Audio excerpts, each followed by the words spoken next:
நமது மெய்ப்பரும் நமது மீட்பரும் நமது ஆண்டவருமாகிய இயேசு கிறிஸ்துவில் பிரியமான உறவுகளே, நாள்தோறும் வத்திக்கான் வானொலி நிகழ்ச்சிகளை அருள் ஒளி இணையதளம் வழியாக உங்களுக்கு நாங்கள் ஒளிபரப்புகின்றோம். உங்களுக்காக தொகுத்து வழங்குபவர் உங்கள் அன்பு சோதரன் பேசாலை தாஸ்.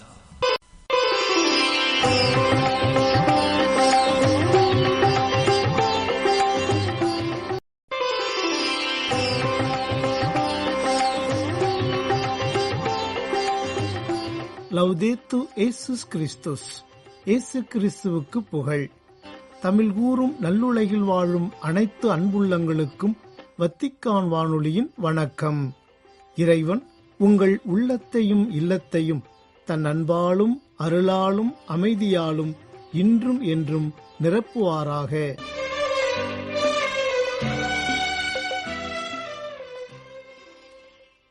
அன்பு நேயர்களே, வத்திக்கான் வானொலி இன்று உங்களுக்கு வழங்கும் நிகழ்ச்சிகள் ஞாயிறு மறைவுரை சிந்தனை மற்றும் செய்திகள்.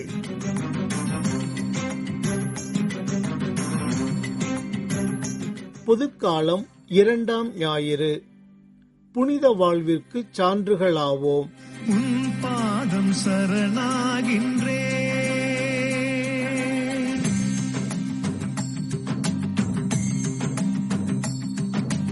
உன் பாதம் சரணாகின்றே, உனில் வாழும் நினைவாகின்றே, உனை பிரிய உறவாகின்றே, உனை சேரும் உயிராகின்றே, உன் பாதம் சரணாகின்றே. உண்மையான நட்புக்கு முன்னால் சாதி மத ஏற்றத்தாழ்வு ஒரு தடையாக இருக்க முடியாது என்பதற்கு எடுத்துக்காட்டாக வாழ்ந்து காட்டியவர்கள் திமுகவின் முன்னாள் எம்எல்ஏவான மு. அரங்கநாதனும் அவரது ஆருயிர் நண்பர் ராமசாமியும். குன்னூர் திமுகவின் முன்னாள் எம்எல்ஏவான 82 வயது நிரம்பிய மு. அரங்கநாதன் 2014ஆம் ஆண்டு நவம்பர் மாதம் 10ஆம் தேதியன்று உடல்நலக்குறைவால் இறந்து போனார். அவரது இறுதி ஊர்வலத்தில் தனது உயிர் நண்பனுக்காக தீச்சட்டியை பிடித்து கொண்டு நடந்தார் ராமசாமி. தலித் இனத்தைச் சேர்ந்தவரான அரங்கநாதனின் தோள்களில் எப்போதும் கருப்பு சால்வைதான் இருக்கும். அந்த அளவுக்கு திராவிட கொள்கைகளை தீவிரமாக கடைபிடித்தவர் அவர். திருமணம் செய்து கொள்ளாமலேயே சமுதாய பணியாற்றியவர். அரங்கநாதனின் நண்பரான ராமசாமிக்கு அப்போது வயது 60. இவர் ஐயர் வகுப்பைச் சேர்ந்தவர். திருமணமான இவருக்கு 4 பிள்ளைகள். குன்னூர் கோவில் சாலையில்தான் ராமசாமியின் வீடு இருக்கிறது. அந்த வீட்டின் ஓர் அறையில்தான் அரங்கநாதன் தன் கடைசி காலம் வரை வாழ்ந்து வந்தார். இருவரும் தொடக்க காலத்திலிருந்தே ஒரு கடையில் வேலை பார்த்துள்ளனர். அப்போதுதான் இருவருக்குமிடையே நட்பு வளர்ந்திருக்கிறது. இருவரின் முதல் எழுத்தை வைத்தே ஆர் இரும்பு கடை என்ற பெயரில் கடை ஒன்றை வைத்திருந்தனர். ராமசாமியின் பிள்ளைகள் அனைவரும் அரங்கநாதனை தங்கள் குடும்பத்தில் ஒருவராக கருதி அவரை அப்பா என்று அழைத்ததுடன் மிகுந்த அக்கறையுடன் அவருக்கு பணிவிடை செய்துள்ளனர். நாங்கள் இருவரும் எப்போதும் ஒன்றாகத்தான் சாப்பிடுவோம். எங்கள் நட்புக்கு அன்பை தவிர வேறு எந்த எதிர்பார்ப்பும் இருந்ததில்லை. கடுமையான உழைப்பு, முடிந்தவரை நேர்மை என்பதுதான் எங்களுடைய லட்சியம். அந்த லட்சியத்தை காப்பாற்றுவதில் நாங்கள் இருவருமே மிகவும் உறுதியாயிருந்தோம். எங்கள் வீட்டில் நிகழும் எல்லா சுப நிகழ்ச்சிகளிலும் அரங்கநாதன் கலந்து கொள்வார். அவர் இல்லாமல் எந்த ஒரு நிகழ்ச்சியும் எங்கள் வீட்டில் நிகழ்ந்ததில்லை. இப்போது அவர் என்னை விட்டு பிரிந்து போனதை என்னால் தாங்கிக் கொள்ள முடியவில்லை. இனிமேல் என் நண்பர் வரமாட்டார் என்பதை என் மனது ஏற்றுக்கொள்ள மறுக்கின்றது என்று ராமசாமி தனது ஆருயிர் நண்பரான அரங்கநாதனை குறித்து சான்று பகர்ந்தார். அன்பர்களே, திருவருகை காலம் மற்றும் கிறிஸ்து பிறப்பு காலத்தை கடந்து இன்று நாம் பொதுக்காலத்தின் 2ஆம் வாரத்திற்குள் நுழைகின்றோம். இன்றைய வாசகங்கள் நாம் ஒருவருக்கொருவர் நற்சான்று பகரக்கூடிய அளவிற்கு தூய வாழ்வு வாழ்வதற்கு நமக்கு அழைப்பு விடுக்கின்றன. முதல் வாசகத்தில் உலகம் முழுவதும் இறைவன் தரும் மீட்பை கொண்டு செல்வதற்கு ஒளியாக இறைவாக்கினரான எசாயாவை எடுத்துக்காட்டி இப்பணியினை அவர் எளிதாக செய்ய முடியும் என்று ஆண்டவராம் கடவுள் அவரை குறித்து சான்று பகர்கின்றார். அதே வேளையில் சிதறுண்ட மக்களை ஒன்று திரட்ட தாயின் கருப்பையிலிருந்தே தன்னை ஊழியனாக தேர்ந்து கொண்டதாகவும், ஆண்டவரின் பார்வையில் தான் மிகவும் மதிப்பு பெற்றவன் என்றும் பேரன்பு கொண்ட கடவுளை பற்றி சான்று பகர்கின்றார் எசாயா. இன்றைய நற்செய்தி வாசகத்தில் திருமுழுக்கு யோவான் நமது ஆண்டவர் இயேசுவை பற்றி நற்சான்று தருகின்றார். இப்போது அமைந்த மனதுடன் நற்செய்தி வாசகத்திற்கு செவிமடுப்போம். இயேசு தம்மிடம் வருவதைக் கண்ட யோவான், இதோ கடவுளின் ஆட்டுக்குட்டி, ஆட்டுக்குட்டியாம் இவரே உலகின் பாவத்தை போக்குபவர். எனக்கு பின் வரும் இவர் என்னைவிட முன்னிடம் பெற்றவர், ஏனெனில் எனக்கு முன்பே இருந்தார் என்று நான் இவரை பற்றியே சொன்னேன். இவர் யாரென்று எனக்கும் தெரியாதிருந்தது. ஆனால் இஸ்ரேல் மக்களுக்கு இவரை வெளிப்படுத்தும் பொருட்டே நான் வந்துள்ளேன். தண்ணீரால் திருமுழுக்கு கொடுத்தும் வருகின்றேன் என்றார். தொடர்ந்து யோவான் சான்றாக கூறியது, தூய ஆவி புறாவைப் போல வானிலிருந்து இறங்கி இவர் மீது இருந்ததைக் கண்டேன். இவர் யாரென்று எனக்கும் தெரியாதிருந்தது. ஆனால் தண்ணீரால் திருமுழுக்கு கொடுக்கும்படி என்னை அனுப்பியவர், தூய ஆவி இறங்கி யார் மீது இருப்பதை காண்பீரோ அவரே தூய ஆவியால் திருமுழுக்கு கொடுப்பவர் என்று என்னிடம் சொல்லியிருந்தார். நானும் கண்டேன், இவரே இறைமகன் என சான்றும் கூறி வருகின்றேன். பிரியமானவர்களே, இன்றைய உலகில் பொறுப்பில் இருக்கின்ற தலைவர்கள் தூங்கும்போது கூட காலை ஆட்டிக்கொண்டே தூங்க வேண்டும், இல்லையேல் அவர் இறந்து விட்டார் என்று கூறி இன்னொருவர் அவர் பதவியை பறித்து கொள்வார் என்று நகைச்சுவையாக கூறுவதுண்டு.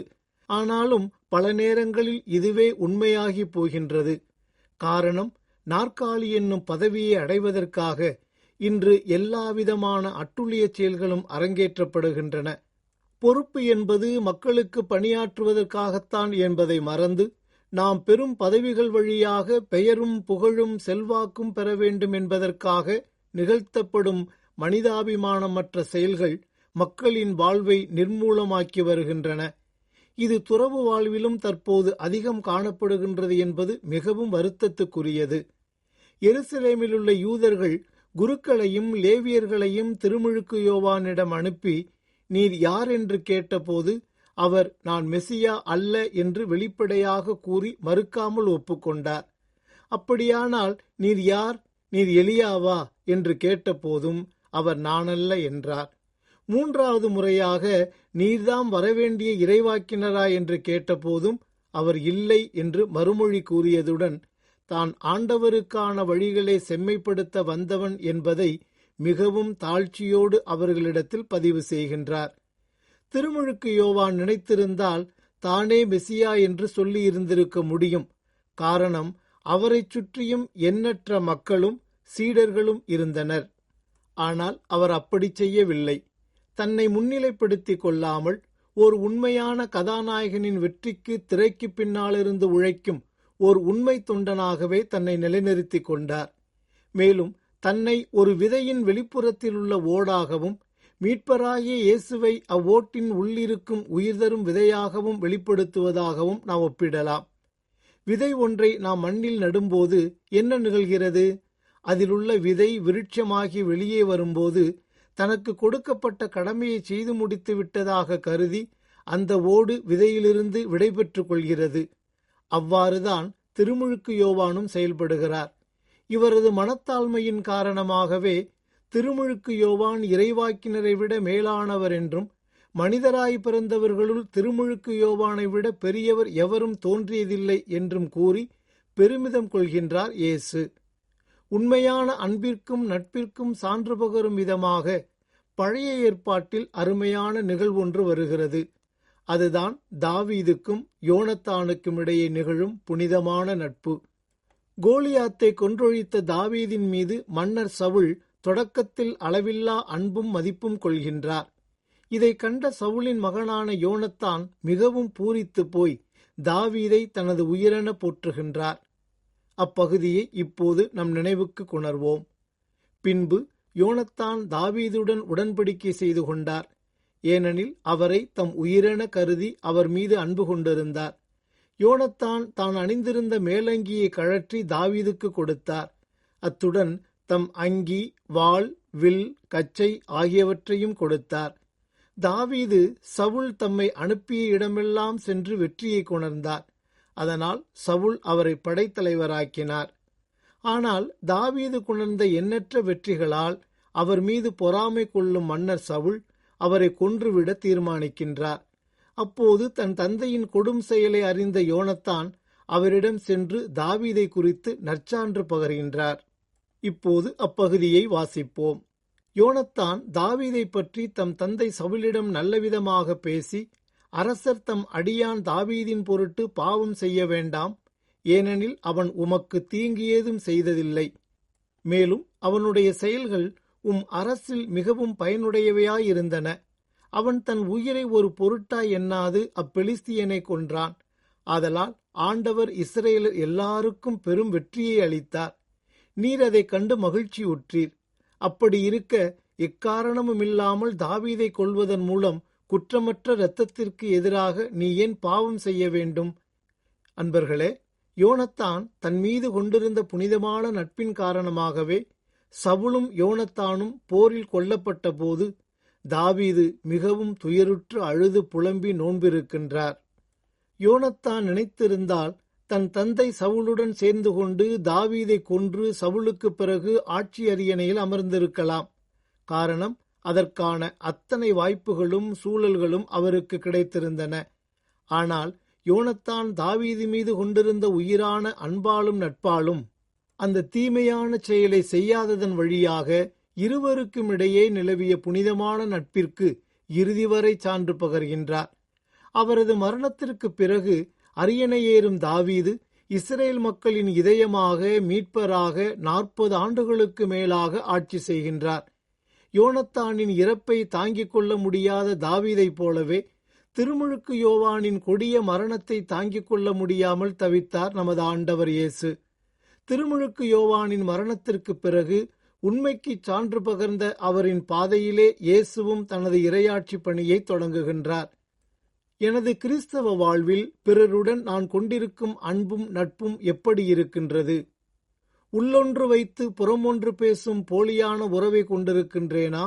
அல்லது தாவீதுக்கும் யோனத்தானுக்கும் மற்றும் திருமுழுக்கு யோவானுக்கும் இயேசுவுக்கும் இடையே நிலவிய அந்த புனிதமான நட்பை கொண்டிருக்கின்றேனா என்பதை ஆன்ம ஆய்வு செய்வோம்.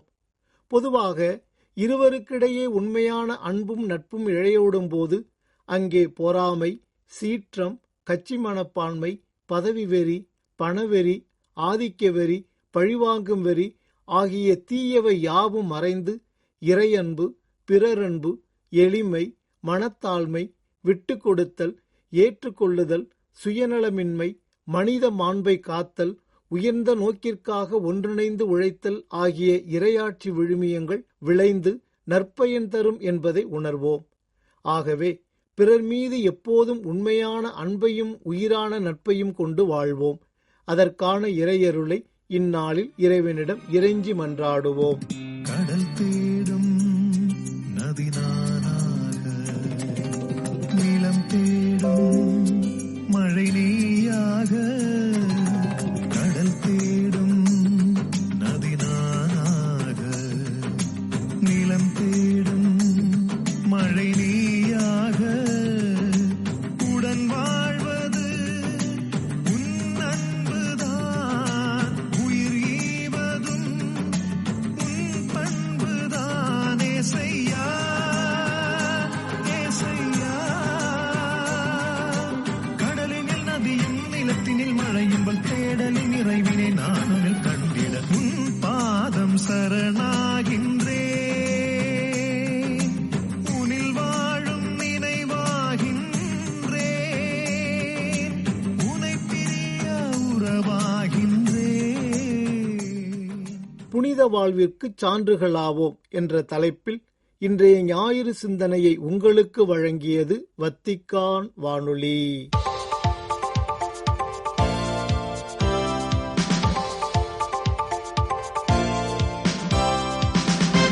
செய்திகள்.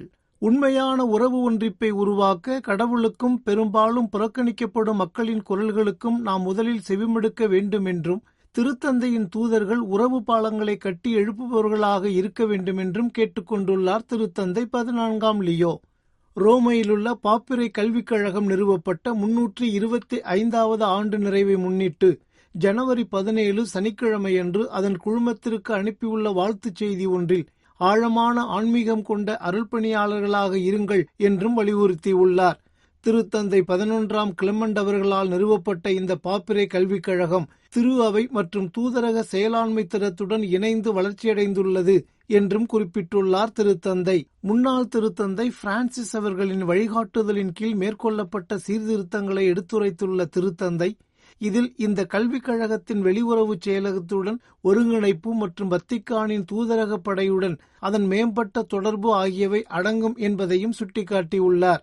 திருத்தூது அமைப்பு விதி தொகுப்பு, பிரதிகாத்தே எவாஞ்சலியம் எனப்படும் அப்போஸ்தலிக் ஆவணம் மற்றும் மார்ச் 2025 அலுவல்சார் ஆவணத்தில் திருப்பீடத்தின் தலைமை ஆகியவை மேம்பட்ட கல்வி மற்றும் தூதரக ஆய்வுகளில் இக்கல்விக் கழகத்தின் பங்களிப்பை மேலும் உறுதிப்படுத்தியுள்ளன என்றும் மொழிந்துள்ளார் திருத்தந்தை.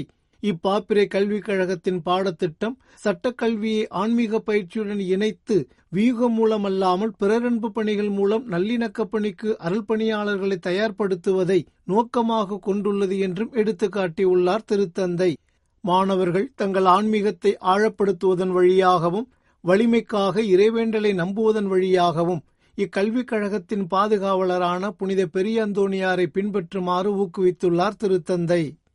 போர், வறுமை, இயற்கை சீற்றங்கள் அல்லது பிற இன்னல்களின் காரணமாக பாதுகாப்பான இடத்தை தேடிச் செல்ல வேண்டிய கட்டாயத்திற்குள்ளாகும் உலகெங்கிலும் உள்ள பலரை பற்றி நமது எண்ணங்கள் இயல்பாகவே திரும்புகின்றன என்று கூறினார் திருப்பீடச் செயலர் கர்தினால் பியத்ரோ பரோலின். ஜனவரி 16 வெள்ளியன்று குவைத்தின் அகமதியிலுள்ள அரேபிய அன்னை ஆலயத்தில் நிகழ்ந்த திருப்பலிக்கு தலைமை தாங்கி சிறப்பித்த கர்தினால் பரோலின் அவர்கள் வாழ்வின் சூழ்நிலைகள் எதுவாக இருந்தாலும் குழந்தை இயேசுவை நம் உள்ளத்தின் ஆழத்தில் போற்றி பாதுகாக்கவும் அவர் மீதான நம்பிக்கையில் உறுதியாக இருக்கவும் அருள் நிறைந்த மரியாவை நமக்கு கற்றுக் கொடுக்கிறார் என்றும் கூறினார். சிறப்பாக இந்த ஆலயம் அதிகாரப்பூர்வமாக திருத்தல பேராலயமாக உயர்த்தப்பட்டிருப்பது அம்மாநிலத்தில் உள்ள கத்தோலிக்க சமூகத்தின் ஆழமான விசுவாசத்திற்கு ஒரு சான்றாகும் என்று எடுத்துக்காட்டினார் கர்தினால் பரோலின். இந்த பேராலயம் ஒரு புகலிடமாகவும் அமைதி தரும் இடமாகவும் இருக்கும் என்று கூறிய கர்தினால் பரோலின் அவர்கள் விசுவாசிகள் தங்கள் அன்றாட வாழ்க்கையின் வழியாகவும் மற்றவர்களிடம் காட்டும் அன்பின் வழியாகவும் கிறிஸ்துவின் சாட்சிகளாக வாழ வேண்டும் என்று அவர்களை கேட்டுக்கொண்டார். மேலும் வெவ்வேறு கலாச்சாரங்கள் மற்றும் மதங்கள் சங்கமிக்கும் இந்த நாட்டில் கத்தோலிக்கர்கள் அமைதியின் தூதுவர்களாக இருக்க வேண்டும் என்று வலியுறுத்தினார் கர்தினால் பரோலின். இந்த ஆலயம் திருத்தல பேராலயம் என்ற சிறப்பை பெறும்போது அது அந்த உள்ளூர் தேவாலயத்திற்கும் உலகளாவிய கத்தோலிக்க திரு அவையின் மையமான ரோமைக்கும் குறிப்பாக புனித பேதுருவின் தலைமை பீடத்திற்கும் இடையிலான பிணைப்பை ஆழமாக்குகிறது என்றும் எடுத்து கூறினார் கர்தினால் பரோலின். 1948ஆம் ஆண்டு குவைத்தின் எண்ணெய் வயல்களில் பணியாற்றுவதற்காக வந்த வெளிநாட்டு தொழிலாளர்கள் பாலைவனத்தின் நடுவே தங்களின் வழிபாட்டிற்காக ஒரு சிறிய அறையை உருவாக்கினர் என்றும் அரேபிய அன்னைக்கு அர்ப்பணிக்கப்பட்ட அந்த சிறிய இடமே இன்று உலக புகழ் பெற்ற பேராலயமாக வளர்ந்து நிற்கிறது என்று நெகிழ்ச்சியுடன் பேசினார் கர்தினால் பரோலின். இந்தியாவின் பொதுநிலையினருக்கான முதல் பாதுகாவலராக புனித லாசரஸ் தேவசகாயம் அறிவிக்கப்பட்டதை குறிக்கும் வகையில் ஜனவரி 14 புதன்கிழமையன்று ஆரல்வாய் மொழியின் காற்றாடி மலையில் உள்ள தேவசகாயம் திருத்தலத்தில் இடம்பெற்ற சிறப்பு நிகழ்வில் 10,000க்கும் மேற்பட்ட விசுவாசிகள் ஒன்று கூடினர். இந்த விழாவின் நன்றி திருப்பலியை இந்தியா மற்றும் நேபாளத்திற்கான திருப்பிட தூதர் பேராயர் லோயோபோல்தோ ஜிரெல்லி அவர்கள் தலைமை தாங்கி சிறப்பித்தார். அவருடன் 16 ஆயர்கள், 200 அருள்பணியாளர்கள் மற்றும் ஏராளமான இருபால் துறவியரும் பொதுநிலை விசுவாசிகளும் பங்கேற்றனர்.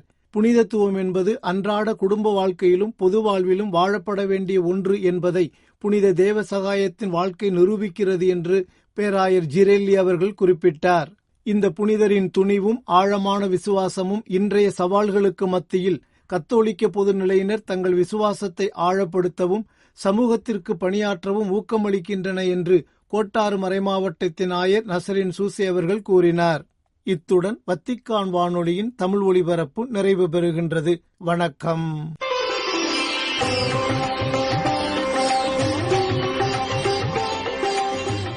இதுவரையில் நீங்கள் செவியுற்றது வத்திக்கான் வானொலியின் இன்றைய நிகழ்ச்சிகள். மீண்டும் மற்றொரு வத்திக்கான் வானொலி நிகழ்ச்சியில் உங்கள் அனைவரையும் சந்திக்கும் வரை அன்பு விளைவிட்டுச் செல்வது உங்கள் அன்பின் பேசாலை தாஸ்.